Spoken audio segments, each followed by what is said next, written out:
이스라엘에서의 이란의 문제는 한국에서의 북한의 문제랑 거의 동일한 겁니다. 그렇다면은 적어도 우리나라가 내놓는 외교부의 논평이라고 하는 것이 이란의 핵 문제에 대해서는 언급을 했었어야 되는 것이죠. 이거에 대해서는 우리가 같이 중립적일 수가 없는 거예요. 네, 안녕하세요. 진실과 상시의 공간 주진공원에 오신 걸 환영합니다. 오늘의 순서는요. 첫 번째는 이스라엘의 이란 공격과 지금 주고받고 있는 공습에 대해서 우리나라 이재명 정부의 외교부가 내놓은 논란의 논평에 대해서 살펴봅니다. 다른 나라 주요국들은 어떤 논평들을 내는지를 좀 살펴보면요.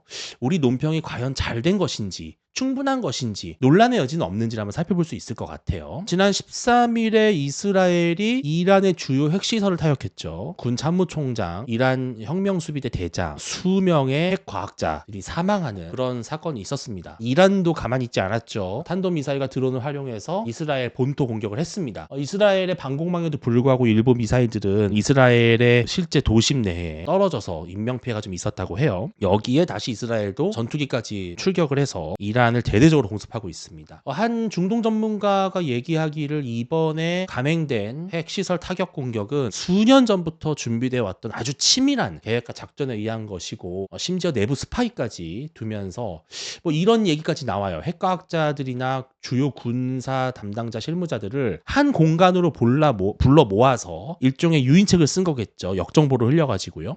뭐 핵 군사 관련된 되게 중요한 회의가 있다라는 식으로 해서 다 모아놓은 다음에 거기에 뭐 자살 폭탄 드론이 투입돼서 한 번에 전부 사살했다. 뭐 이런 분석이 있습니다. 물론 뭐 사실로 확인한 건 나중에 나오겠지만 이러한 분석들이 있어서 지금 상당히 이 전쟁 양상, 충돌 양상에 대해서 많은 전 세계 사람들이 관심을 갖고 있죠. 이스라엘 이란 충돌 놓고 둘로 쪼개친 국제사회. 사실은 늘 그랬죠. 이스라엘의 가자지구에 대한 어떤 공격이라든지 헤즈볼라 관련 공격이라든지 러시아 우크라이나 전쟁, 또 중국의 뭐 대만을 위협하는 여러 가지 해상 훈련, 또 과거에는 뭐 이라크 전쟁, 아프가니스탄 전쟁, 뭐 다양한 국제 분쟁이 있을 때마다 실은 국제사회가 한 목소리로 어느 한쪽을 지지하거나 편드는 거는 거의 찾아볼 수가 없죠. 지금 이스라엘과 이란의 충돌을 두고 전 세계가 일제히 확전은 자제하자, 평화적으로 풀자, 외교로 해결하자 이런 식으로 주장을 하지만 그 안에 내부적으로는 상당한 어떤 노선 갈등, 이념적 갈등이 지금 잠재돼 있다. 미국만 빼고 국제사회, 이스라엘의 이란 핵시설 공습에 확전 자제를 한 목소리로 내고 있다. 그러니까 미국 같은 경우는 아까도 말씀드렸지만 트럼프 대통령이 뭐 때로는 싸울 때도 필요하다 이런 발언을 해서 논란이 되고 있는데 그 와중에 지난 13일 금요일에 우리나라 외교부, 이재명 정부의 외교부가 발표한 보도자료 배포 입장문을 보면 텍스트만 제가 좀 따로 빼서 보여드리면 이렇습니다. 첫째, 이스라엘의 이란에 대한 공격 등으로 중동 지역이 굉장히 급격히 고조되고 있는데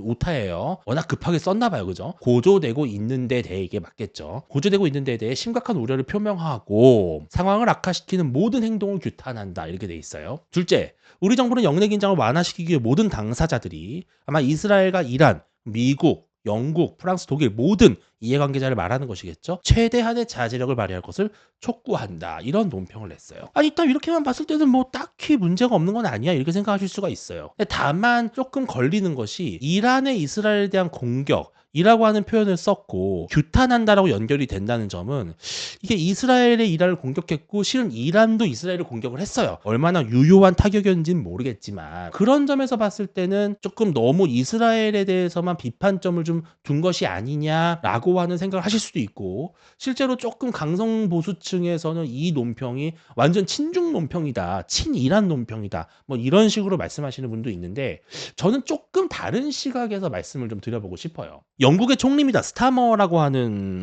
총리인데요. Grave concerns, 그러니까 매우 깊은 우려가 있다라고 했는데 무엇에 대해서? 바로 뉴클리어 프로그램.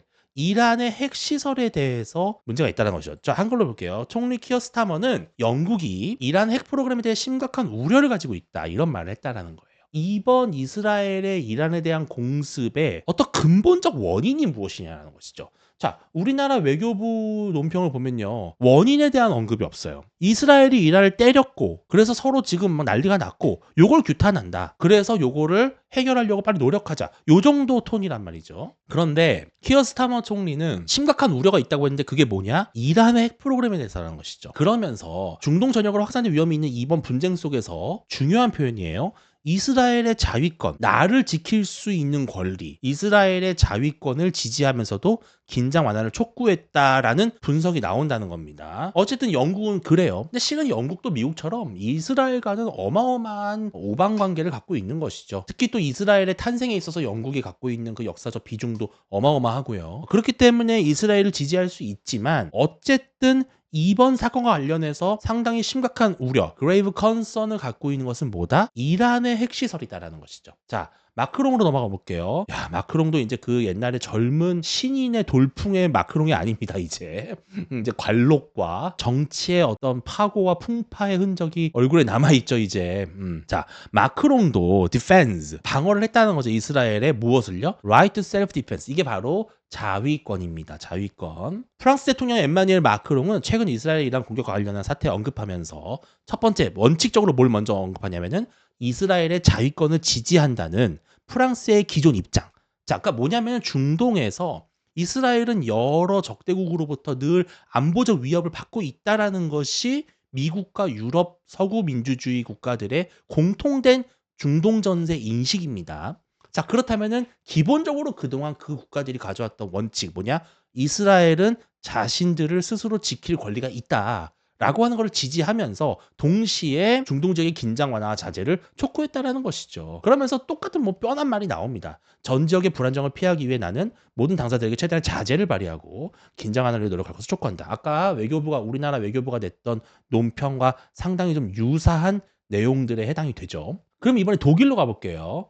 German 여기는 이제 같이 다른 건데요. 이스라엘은 entitled to 그럴 권한이 있대. 자기들을 defend 방어할 권한이 있다라는 겁니다. 기사를 또 살펴보면요. 역시 마찬가지 얘기로 시작을 하죠. 이스라엘은 스스로를 방어할 권리가 있으며 이란은 핵무기를 개발해서는 안 된다고 성명을 밝혔다. 이 성명은 이제 독일의 메르츠 총리가 일부 정상들과 나눴던 대화 내용에 대해서 정리를 해서 독일 정부가 내놓은 스테이트먼트, 그러니까 입장문입니다. 그러면서 메르츠 총리는 양측 모두 긴장을 고조시키는 행동을 자제할 것을 촉구했다. 뭐 역시 좀 다소 뻔한 말로 마무리가 되는 것이죠. 이번에 G7 의장국이죠. 초청. 지금 이재명 대통령을 초청했다고 하는 캐나다의 카니 총리는 뭐라고 했을까? 맥시멈 스트레인트, 최대한의 자제를 하자고 했어요. 누구한테? 이란한테. 좀 의외죠. 캐나다는 이스라엘에 역시 뭐가 나오죠? 자위권과 자국의 안보를 보장한 권리를 재확인한다. 역시 마찬가지입니다. 캐나다도 미국의 맹방이고 서구 민주주의 G7의 대표 국가로서 이스라엘의 자위권에 대해서 먼저 언급을 하는 거예요. 그러면서 모든 당사자들이 최대한의 자제를 발휘하고 외교적 해결을 향해 나아갈 것을 촉구한다라고 했는데요. 또 나옵니다. 아까 키어 스타머 영국 총리가 했던 말과 비슷하죠. 이란의 핵 프로그램은 오랫동안 심각한 우려의 원인이 되어 왔으며 이스라엘 전역에 대한 미사일 공격은 지역 평화를 위협하고 있다라는 식으로 진단을 합니다. 즉 역시 캐나다도 이번 이스라엘의 이란 공습에 있어서 뭐 다른 여러 가지가 있겠죠. 뭐 네타냐후 총리가 뭐 국내 반발 여론을 잠재우려고 하는 건지 아니면은 뭐 선거에서 유리하려고 그러는 건지 뭐 등등등 알 수 없지만 트럼프가 뒷뺀지 누가 도와주는지 다 떠나서 어쨌든 지금 이 사태, 중동의 이 화약고 같은 사태의 근본적이고 가장 중요한 원인이 무엇이냐? 이란의 핵 프로그램이라는 것이죠. 실제로 IAEA 국제 원자력 기구가 이란의 핵 프로그램이 심상치 않다라는 보고서를 발표했고 결의안을 채택한 다음에 이란이 우리는 그러면 더 우리 핵무기를 많이 만들겠어. 고농축 우라늄 더 많이 만들 거야. 라고 하니까 이스라엘이 이란을 때린 거예요. 어쨌든 그 발단이 됐던 사건은 핵 개발이다. 라는 것을 분명히 하고 있습니다. 자, 근데 일본이 좀 의외였어요. 일본이 뭐라 그랬냐면은 매우 유감스러운 일이라고 하면서 이란의 핵 문제의 평화적으로 해결을 위한 미국과 이란의 그러니까 외교적 노력이 계속되고 있는 가운데 이스라엘이 군사적 수단을 사용하고 있는 이번 조치를 강력히 규탄한다라고 했어요. 그러니까 오히려 이시바 총리는 한국 외교부의 입장문보다도 한 발짝 더 나가서 이스라엘을 비판했거든요. 조금 의외였어요. 왜 그랬을까? 왜냐면은 일본도 미일 동맹으로 엮여 있는 미국의 혈맹 국가인데 이 문제에 있어서는 다소 미국과 좀 다른 톤의 기조가 나온 것이거든요. 근데 저는 이건 좀 지켜볼 일인 것 같아요. 나중에 저희가 또 다룰 일이 있을지 모르겠지만 저는 왠지 이시바 총리가 이번 G7 과정에서 본인이 내놨던 이 논평에 대해서 어느 정도는 수정하고 좀 번복하는 일이 있지 않을까라는 예상이 들거든요. 한번 그거는 우리가 언론 기사를 통해 봅시다. 이번 주에 제가 라이브를 좀 꾸준히 하니까 한번 제가 확인을 해볼게요. 자, 러시아는 뭐라 그랬냐? 러시아 같은 경우는 이스라엘을 비판을 했습니다. 그러면서 이스라엘한테 너네 군사적으로 하지 말고 디플로머시, 외교적인 수법을 좀 써라. 나범, 폭탄 쓰지 말고 미사일 쏘지 말고 너네 좀 제발 좀 참어. 대화로 해결해. 한마디로 이스라엘의 공격을 비판하고 이란을 두둔했다. 이렇게 평가할 수 있겠죠. 중국도 마찬가지예요. 중국은 사실상 거의 뭐 이스라엘을 강력 규탄했습니다. 그러면서 이것이 지역의 파국을 가져올 수 있는 위험한 선례다. 이런 식의 비판을 한 거예요. 제가 챗 GPT로 좀 정리를 해봤어요. 영국, 프랑스, 독일, 일본, 호주, 캐나다 해가지고 주로 이제 우리가 생각했을 때 선진 민주주의 국가로 해당하는 나라들에서는 이른바 이스라엘의 자위권을 인정을 했고요. 거의 모든 나라들이 전쟁에 대한 자제, 확전 자제, 그리고 외교적인 노력을 촉구하는 그런 논평을 냈다는 것입니다. 자, 그런데요. 자, 두 가지입니다. 첫 번째는 다른 나라들처럼 선진 민주주의 국가들처럼 이스라엘의 자위권 문제에 대해서 언급할 것이냐. 지금 여기에 없는 내용 두 개가 있는 거예요. 첫 번째는 이스라엘의 자위권을 인정한다라고 하는 점을 먼저 원칙적으로 깔고 시작할 것이냐. 이 부분을 언급하지 않을 것이냐. 이게 되게 중요한 겁니다. 왜 되게 중요하냐면은 이스라엘 입장에서는 이스라엘의 자위권을 인정한다라는 문구가 있느냐 없느냐에 따라서 이 나라가 내 편이냐 아니면 적어도 중립이냐라고 하는 그런 리트머스지가 되는 것이죠. 자,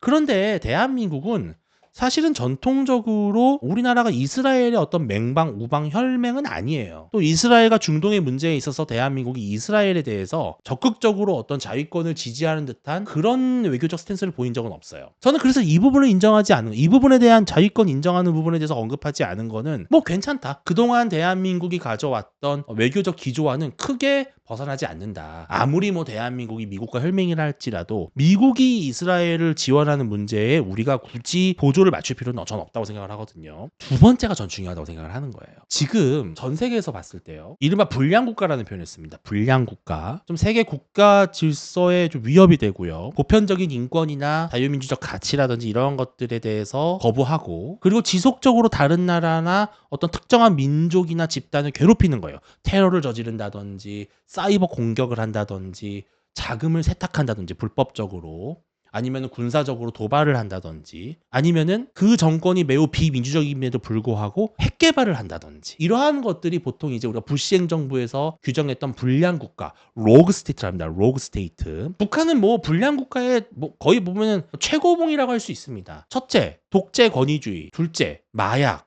도박, 보이스피싱, 코인 해킹, 사이버 공격, 디도스 공격, 온갖 악행을 저지르면서 다른 나라들을 괴롭히죠. 특히 한국을 괴롭히고요. 심지어 일본인 납치 문제도 있습니다. 셋째, 핵을 개발하잖아요. 북한이 핵 개발하는 거에 대해서는 전 세계가 용인하지 않고 있죠. 왜? 북한이라고 하는 독재 체제 집단이 어떻게 핵을 갖고 다른 나라를 위협할지 모르고 북한은 가장 전형적인 로그 스테이트입니다. 불량 국가예요. 이란도 가장 대표적인 불량 국가입니다. 급진적 이슬람주의에 빠져가지고 주민들을 탄압하고 자유민주주의를 말살하고 그리고 핵을 개발하면서 주변 지역에 위협이 됩니다. 똑같은 패턴이에요. 굳이 따지자면 북한이 좀 더 골칫덩어리다 이렇게 말할 수 있는데 근데 이런 북한을 지금 당사국으로서 맞이하고 있는 나라가 어디냐? 어디죠? 베트남도 아니고 일본도 아니고 몽골도 아니고 한국이잖아요. 그죠? 대한민국이란 말이죠. 그러니까 지금 이스라엘이 이란을 때린 그 근본적 원인이 사실은 바로 우리의 문제라는 거예요. 바로 우리의 문제입니다. 북한이 가진 핵 능력, 핵 기술이 바로 이란으로 전수가 되고 있다는 겁니다. 이란 역시 북한의 상당한 지원 세력이라는 거예요.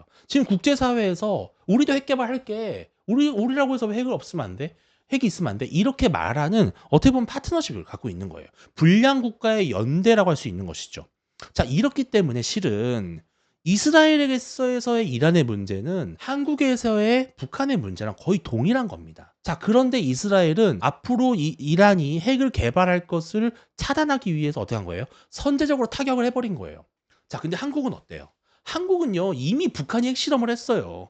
북한이 7차 핵실험을 했습니다. 그러니까 지금 북한은 전 세계가 핵 보유국으로 인정하지 않을 뿐이지 엄밀히 말하면 비공식적으로 이미 핵이 있다고들 우리는 보고 있는 거예요. 심지어 이거를 괌이나 하와이까지 타격할 수 있는 ICBM까지 지금 만들어 가지고 지금 태평양 넘어서까지 핵을 쏠 수 있는 그런 무력을 갖고 있는 거 아니냐. 군사를 갖고 있는 것이 아니냐라고 하는 의구심마저 있는 상황이에요. 그렇다면은 적어도 우리나라가 내놓는 외교부의 논평이라고 하는 것이 이란의 핵 문제에 대해서는 언급을 했었어야 되는 것이죠. 이거에 대해서는 우리가 같이 중립적일 수가 없는 거예요. 이스라엘과 이란의 종교적인 문제, 안보적인 문제, 뭐 예루살렘에 관련된 문제, 가자 지구에 대한 문제, 이거는 뭐 정말 지구 반대편에 있는 일이니까 우리랑 무관한 얘기니까 굳이 우리가 뭐 껴들 필요 없어. 특히 뭐 이란 같은 경우가 앞으로 뭐 잠재적으로 대단한 어떤 중동 시장의 상징적인 나라기 때문에 이란의 심기를 건드릴 필요가 없어. 이런 정무적 외교적 판단을 하는 거 오케이, 좋습니다. 그런데 적어도 핵 문제에 있어서는 우리가 이 정도 말을 했었어야 되는 것이죠. 그러니까 이란이 그렇게 노골적으로 IAEA의 어떤 사찰까지 방해하면서 핵시설 개발을 하지 않았다면 실은 이스라엘도 이번에 그런 전면적인 핵시설 타격을 할 명분이 많지는 않았을 거예요. 왜냐면 이건 어떻게 보면은 선제 도발이거든요. 군사적 도발이거든요. 그런데도 왜 이스라엘이 그런 결정을 내렸느냐? 거기에는 바로 이란의 핵 개발이라고 하는 우리와 절대 무관할 수 없는 이슈가 있다는 것이죠. 그렇다면 우리나라도 적어도 우리가 논평을 낼 때 이스라엘의 이란에 대한 공격을 말하기 앞서서 우리도 북핵의 피해자이고 위협의 당사자인 만큼 이란의 불법적이고 위험한 핵 개발은 당장 중단되어야 된다라고 먼저 썼어야 되는 거죠. 그렇지 않을까요? 그것이 제가 봤을 때는 온전한 논평이죠. 이게 대한민국에서 나와줘야 될 논평이라는 것이죠. 근데 지금 북핵의 당사자로서 핵 위협에 가장 직접적으로 노출되어 있는 나라가 한국입니다. 그런 한국이 북핵 문제와 관련되어 있는 이란의 핵 문제에 대해서 언급하지 않는다? 이건 비겁한 거죠. 아마 이재명 정부이기 때문에 안 했겠죠. 아마 윤석열 정부였다면 했을 겁니다. 저는 그렇게 생각을 하거든요. 이 점이 좀 상당히 아쉽다. 네, 이런 부분이 좀 아쉽다라는 말씀을 드리면서 G7 가게 되면 이재명 대통령도 이 문제에 대해서 언급을 하지 않을 수 없을 거예요. 그렇다면은 적어도 은근슬쩍이라도 이란의 핵 문제에 대해서는 국제사회가 엄중히 감시하고 당장 중단시켜야 된다. 그래야만 이스라엘도 공격을 중단하고 서로 대화로 풀어갈 수 있는 명분과 기회가 마련되는 것이다. 이런 이야기를 한다는 것이죠. 그러니 할 수 있을까요? 뭐 지켜봐야 될 것 같습니다.